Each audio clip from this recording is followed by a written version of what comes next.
नमस्कार, मैं नेहा और आप देख रहे हैं उत्तर बंगाल और सिक्किम का नंबर 1 और leading news channel SK live. आपका समय, आपकी खबर।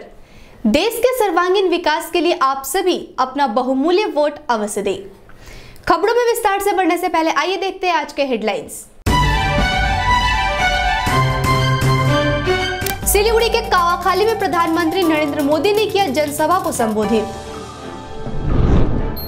ममता बनर्जी कूच बिहार के दिनहाटा में अपनी चुनावी जनसभा को करेंगी संबोधित। पर्यटन मंत्री गौतम देव ने सिलीगुड़ी में कई जगहों में किया प्रचार। कांग्रेस उम्मीदवार शंकर मालाकार ने सिलीगुड़ी में की पदयात्रा। सीपीएम प्रार्थी समन पाठक ने चाय बागानों में किया चुनाव प्रचार। चोपड़ा में कांग्रेस के चुनाव कार्यालय में लगाई गई आग। अब बढ़ते हैं खबरें विस्तार से। आज 3 अप्रैल को प्रधानमंत्री नरेंद्र मोदी ने सिलीगुड़ी के कावाखाली में सभा को संबोधित किए। प्रधानमंत्री के भाषण सुनने के लिए हजारों की संख्या में लोग एकत्रित हुए थे। पहाड़ से गोरखा जनमुक्ति मोर्चा, विमल पंथी और जीएनएलएफ समर्थक भी काफी संख्या में उपस्थित थे। वहीं दूसरी तरफ पूरे उत्तर बंगाल से जन सैलाब प्रधानमंत्री का भाषण सुनने के लिए उमड़ा हुआ था।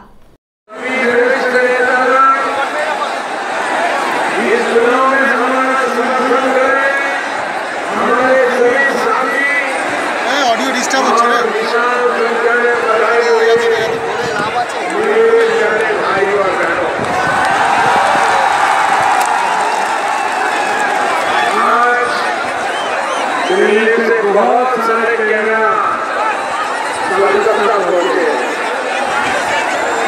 लेकिन अगर एक नजर यहाँ में कर लेते तो उन्हें पता चलता कि लहर किसको कहते हैं।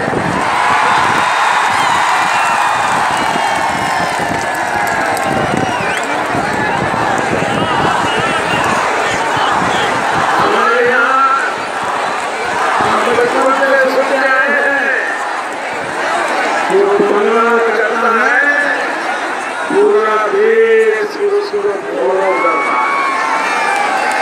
आज भी ये भगवान जो कर रहा है, पूरा हिंदुस्तान इसी कदमों पर चल रहा है।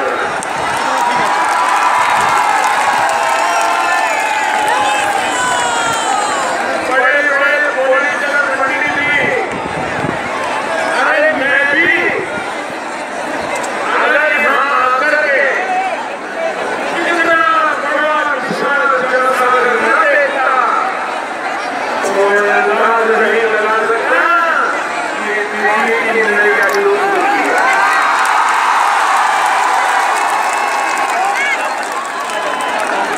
बुधवार को तृणमूल कांग्रेस अध्यक्ष ममता बनर्जी कूच बिहार के दिनहाटा में अपनी पहली जनसभा को करेंगी संबोधित। बता दें कि ममता बनर्जी उत्तर बंगाल में 4 अप्रैल को अपने अभियान की शुरुआत करने वाली थी, लेकिन उन्होंने दिनहाटा में रैली को एक दिन पहले ही करने का निर्णय लिया।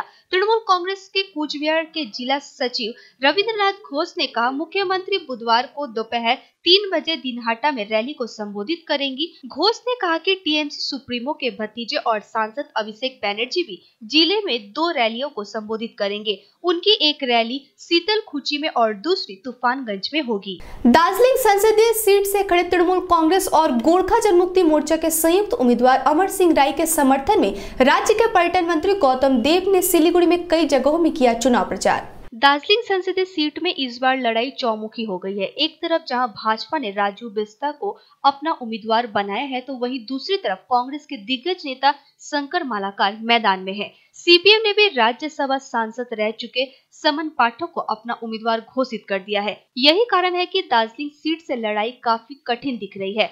पिछले 10 वर्षों से भाजपा ने इन सीट पर कब्जा कर रखा है, लेकिन इस बार तृणमूल कांग्रेस इसको तोड़ने में जुटी हुई है। यही कारण है कि गौतम देव खुद मैदान में उतरकर अमर सिंह राय को जिताने में लगे हुए हैं। उन्होंने आज सिलीगुड़ी में कई जगहों पर चुनाव प्रचार किया और लोगों से अमर सिंह राय को वोट देने का अनुरोध भी किया। प्रधानमंत्री हिसेबे तो आছেন না বিজেপি নেতা নরেন্দ্র মোদি আছে, তো বিজেপি একটা সর্বভারতীয় দল, তারা প্রার্থী দিয়েছে পশ্চিমবঙ্গ থেকে। এবার বিজেপিকে স্বয়ং শঙ্কর আসলেও মহাদেব আসলেও শূন্য হাতেই বিজেপিকে ফিরতে হবে। সেটা মোদিই আসুন আর যেই আসুন। শ্যামাপ্রসাদ মুখোপাধ্যায় পারেননি তো নরেন্দ্র মোদী। আমাদের রাজ্য অসাম্প্রদায়িক, এখানে সহিষ্ণুতা মানুষের অনেক বেশি। ভারতবর্ষ বেদ পুরাণের যুগ থেকে ভারতীয় সংস্কৃতি, সেই সংস্কৃতিকে ধ্বংস করার জন্য বিজেপি যে সামাজিক বিভাজনের রাজনীতি নিয়েছে, ধর্মের ভিত্তিতে বিভাজনের রাজনীতি নিয়েছে, সেটা বাংলার মানুষ সেটা মনে রাখবেন না, সেটাকে মান্যতা দেবেন না। কোটি কোটি টাকা খরচ করছে। দার্জিলিং সিটে এমন একজন ব্যক্তিকে প্রার্থী করেছেন যার রাজনীতির নত্যসত্ত্ব জ্ঞান নেই। তিনি নেমেই বলেছেন যে বিজেপি এত ভালো রেজাল্ট করবে যে বেঙ্গল থেকে বিজেপি 50টা সিট পাবে। এখানে যে 42টা सीटेर बेंगल सेटा तार कोनो आइडिया नहीं। कांग्रेस उम्मीदवार शंकर मालाकार ने सिलीगुड़ी में की पदयात्रा, कांग्रेस को भारी मतों से विजयी बनाने का किया आह्वान। दार्जिलिंग लोकसभा सीट के कांग्रेस उम्मीदवार शंकर मालाकार ने बुधवार सुबह सिलीगुड़ी में चुनाव प्रचार कर लोगों से अपने समर्थन में वोट मांगे। श्री मालाकार ने आज सुबह सिलीगुड़ी के हिलकार्ड रोड स्थित विधान भवन से अपने समर्थकों के साथ पदयात्रा पर निकले। पदयात्रा में काफी संख्या में कांग्रेस कार्यकर्ता व नेताओं ने हिस्सा लिया। पदयात्रा के दौरान श्री मालाकार सड़क पर चल रहे राहगीरों से, वाहनों में सवार लोगों से मिलते रहे और उन्हें कांग्रेस को भारी मतों से विजयी बनाने का आह्वान करते रहे। चोपड़ा में कांग्रेस के चुनाव कार्यालय में लगाई गई आग, समर्थकों ने किया पथावरोध, थाने में दर्ज कराई गई है लिखित शिकायत। दार्जिलिंग लोकसभा संसदीय क्षेत्र के चोपड़ा के दासपाड़ा इलाका में कांग्रेस के चुनावी कार्यालय में बदमाशों द्वारा आग लगाए जाने के मामला सामने आया है। कांग्रेस ने इस घटना के पीछे तृणमूल समर्थित बदमाशों का हाथ होने का दावा किया है। कांग्रेस नेताओं ने बताया कि मंगलवार रात कांग्रेस कर्मी चुनाव संबंधित कार्य पूरा करने के बाद घर चले गए थे। उसके बाद ही तृणमूल कांग्रेस समर्थित बदमाशों ने चुनावी कार्यालय में आग लगा दी। इन लोगों का कहना है कि कुछ दिनों पहले भी चोपड़ा के विधायक हमीदुर रहमान बाजार इलाके में एक चुनावी सभा को संबोधित कर रहे थे, जिसमें उन्होंने विपक्षी पार्टियों को जमकर आलोचना की थी। उनका कहना है कि हो सकता है कि इन्हीं घटनाओं के चलते ही पार्टी के चुनावी कार्यालय में आगजनी की घटना को अंजाम दिया गया होगा। घटना को लेकर बुधवार सुबह चोपड़ा थाने में लिखित शिकायत दर्ज कराई गई है। पुलिस घटना स्थल का दौरा कर मामले की छानबीन में जुट गई है। वहीं दूसरी ओर इस घटना के खिलाफ कांग्रेस समर्थकों ने आज पथावरोध कर विरोध प्रदर्शन किया। करीब घंटे भर बाद पुलिस द्वारा आरोपियों को गिरफ्तार कर उनके खिलाफ कार्रवाई करने का आश्वासन देने के बाद अवरोध समाप्त हुआ। पूर्व सिक्किम के रिनाक समष्टि अंतर्गत रोंगथांग में सिक्किम डेमोक्रेटिक फ्रंट यानी एसडीएफ पार्टी की एक चुनावी सभा संपन्न हुई। पार्टी अध्यक्ष पवन चामलिंग ने किया संबोधित। जनसभा को संबोधित करते हुए एसडीएफ के अध्यक्ष पवन चामलिंग ने सिक्किम क्रांतिकारी मोर्चा के अध्यक्ष पीएस गोले पर जमकर हमला बोला। उन्होंने कहा कि पार्टी एसकेएम भाजपा की शाखा पार्टी के रूप में काम कर रही है।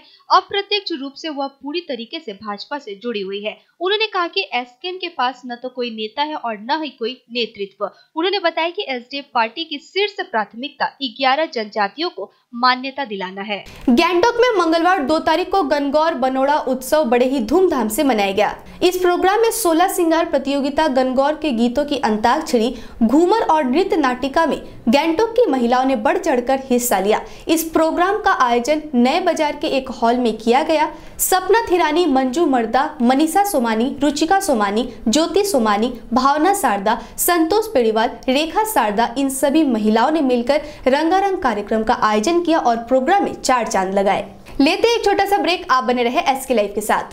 नमस्कार। पूरे देश के सर्वांगीण विकास एवं एक नए भारत के निर्माण के लिए आप अपना बहुमूल्य वोट जरूर दें। घर तो ऐसे नहीं बनते हैं, सपने लगते हैं। सपने जो रंगों में दिखते हैं, रंग जो दीवारों पे खिलते हैं। कदमों की हर आहट पे खुशियाँ दिखते हैं। उम्मीद पर ही तो सालों साल सपनों के घर बनते हैं। सुंदर दीवारों से जन्नत जो अपना बसा, जमीन से आसमां तक रंग है PIS। Pashupati Infra and Suppliers, exclusive store for premium flooring and wall texture. Create your own world in your way. PIS, second floor near Cosmos Mall, opposite North City, Sivak Road, Siliguri. For enquiry, call 9733341141. के तपाई काखी र खुट्टा गन्हाउने समस्याले पीडित हुनुहुन्छ? प्रस्तुत छ फ्रेडोरा, पुरुष र महिलाको निम्ति एउटा 100% आयुर्वेदिक उत्पादन। शरीरको दुर्गन्धबाट सम्पूर्ण मुक्ति अनुभव गर्नुहोस्। फ्रेडोरा, जसलाई ज्वालामुखीय पृथ्वीबाट जडीबुट्टी र खनिजहरूद्वारा तयार गरिएको छ।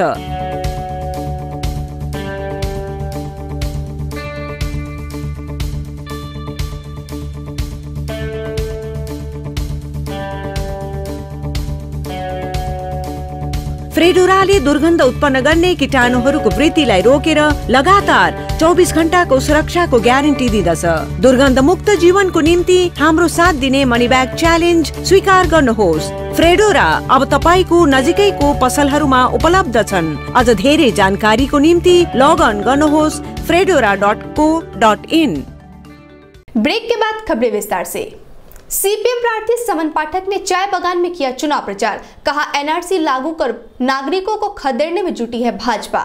दार्जिलिंग लोकसभा के वाम मोर्चा समर्थित सीपीएम उम्मीदवार समन पाठक बुधवार को गंगाराम चाय बागान में चुनाव प्रचार किए। श्री पाठक ने चाय बागान श्रमिकों को संबोधित करते हुए चुनाव जीतने के बाद उनकी विभिन्न समस्याओं के समाधान का आश्वासन दिया। साथ ही सीपीएम उम्मीदवार ने अपने प्रचार के दौरान केंद्र की भाजपा सरकार की जन विरोधी नीतियों की कड़ी आलोचना की। श्री पाठक ने सरकार पर एनआरसी लागू कर असम से काफी संख्या में श्रमिक एवं मजदूरों को वहां से खदेड़ने की साजिश रचने का आरोप लगाया। श्री पाठक ने कहा कि यदि भाजपा दोबारा सत्ता में आई तो बंगाल के लोगों पर भी यह खतरा मंडराएगा। उन्होंने कहा कल को उनकी नागरिकता को लेकर भी सवाल उठाए जा सकते हैं, उनसे भी उनके पूर्वजों के यहाँ रहने के बारे में कागजात मांगे जा सकते हैं। सीपीएम उम्मीदवार श्री पाठक ने कहा कि वर्तमान में चाय बागान मजदूरों की स्थिति काफी शोचनीय है। उन्हें विभिन्न प्रकार की समस्याओं से जूझना पड़ रहा है, उन्हें वाजिब मजदूरी नहीं मिल रही है। उनकी पार्टी हमेशा चाय बागान श्रमिकों के लिए आंदोलन करती रही है, आगे भी उन्हें हक दिलाने के लिए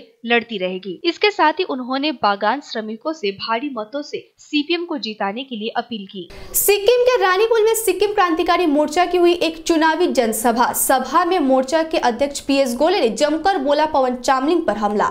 चुनावी जनसभा को संबोधित करते हुए सिक्किम क्रांतिकारी मोर्चा के अध्यक्ष पीएस गोले ने कहा कि मुख्यमंत्री पवन चामलिंग पिछले 25 वर्षों से शासन करते आ रहे हैं, लेकिन वर्तमान में उनको एक वोट के लिए गिड़गिड़ाना पड़ रहा है। उन्होंने कहा कि अगर एसडीएफ पार्टी सत्ता में आई तो वो सब्जेक्ट और डेमिसाइल को खत्म कर देगी। उन्होंने कहा कि जनता ने एसडीएफ को 25 साल तक मौका दिया है, अब सिक्किम क्रांतिकारी मोर्चा को सत्ता में आना चाहिए ताकि वो सिक्किम का सही तरीके से विकास कर सके। जलपाईगुड़ी लोकसभा केंद्र के उम्मीदवार विजय चंद्र वर्मन के समर्थन में मालबाजार महाकमा के उदलावाड़ी में निकाली गई एक विराट रैली।